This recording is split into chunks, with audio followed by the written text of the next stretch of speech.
नमस्कार। पिछले ऑडियो में आपने सुना कि किस तरह बलराज आलू के पराठे लेकर मुंबई के लिए रवाना हुआ। वहां पहुंचकर सबसे पहले उन्होंने सोने के लिए जगह तलाशी, फिर अपनी पढ़ाई कंप्लीट की और यहाँ उनका वास्ता एक नाई से पड़ा जो उनका दोस्त भी बना।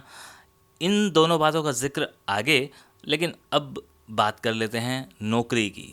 बीए ऑनर्स करने के बाद नौकरी की समस्या का भी समाधान हो गया। हुआ यूं कि उन दिनों रेडियो सैलोन से हिंदुस्तानी प्रोग्राम का सिलसिला नया नया आरंभ हुआ था। बम्बई में रेडियो सैलून के हिंदुस्तानी प्रोग्रामों के चीफ इंचार्ज मिस्टर चंद्रन थे, जिनका दफ्तर और प्रोग्राम रिकॉर्डिंग स्टूडियो पुधार रोड पर था।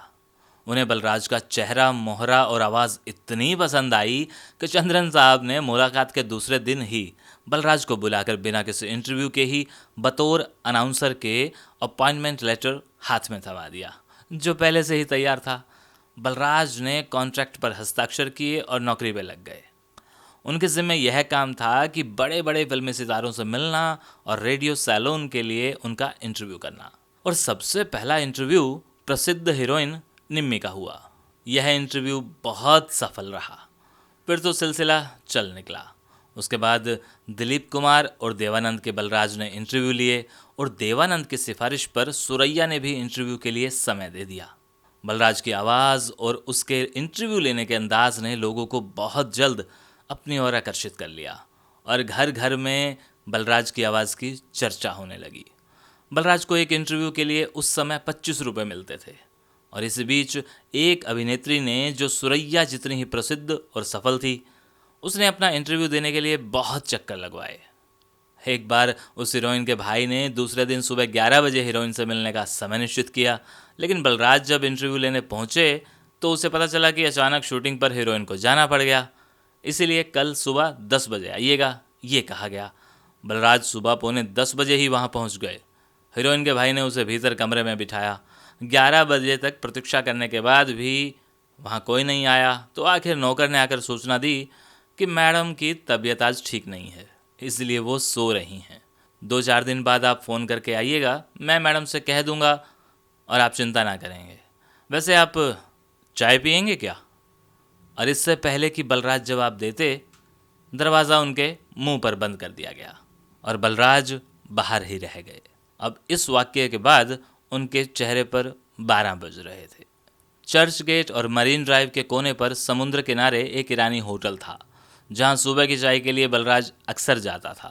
उदासी की हालत में बलराज उसी होटल में पहुंचा और वेटर को प्रणाम करने के बाद उसे ऑर्डर नहीं दिया, बल्कि रिक्वेस्ट की कि भाई एक कटिंग चाय और एक बुरन मस्का मार के मिल सकता है क्या? निवेदन स्वीकार हो गया और वेटर चला गया।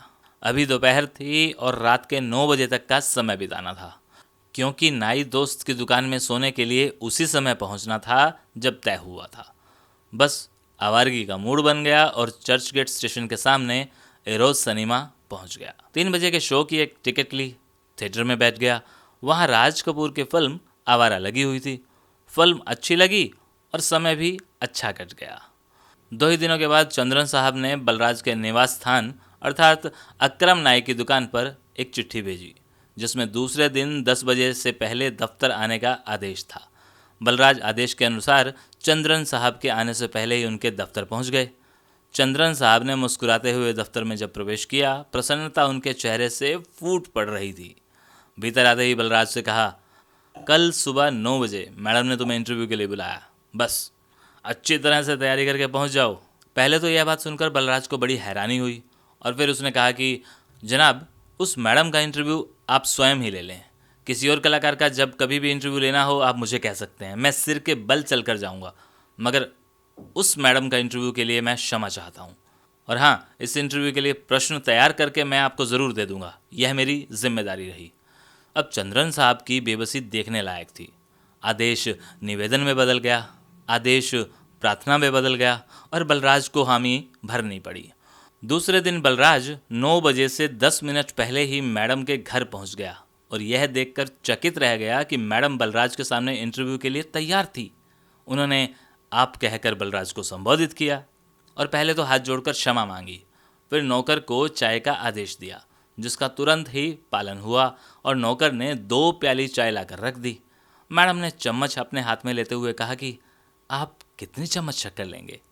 बलराज ने चम्मच रख देने की अनुरोध करते हुए कहा कि यह मेरा धन्य भाग्य है कि आपके सामने बैठने और चाय पीने का अवसर मिला है। जब इस चाय में आपका हाथ लग गया तो भला अब शक्कर की क्या आवश्यकता है। ऐसा लगा इस एक वाक्य ने दोनों के बीच से अपरिचित की दीवार उठा दी। इंटरव्यू बहुत अच्छा हुआ और अनुकूल वातावरण में समाप्त हुआ। उसके बाद मैडम ने ड्राइवर को बुलाकर कहा कि साहब को कोलाबा छोड़ के आओ। और यह ड्राइवर वही नौकर था जिसने पहले बलराज पर दरवाज़ा बंद किया था। उसका नाम कासिम भाई था। और जानते हैं ये मैडम कौन थी?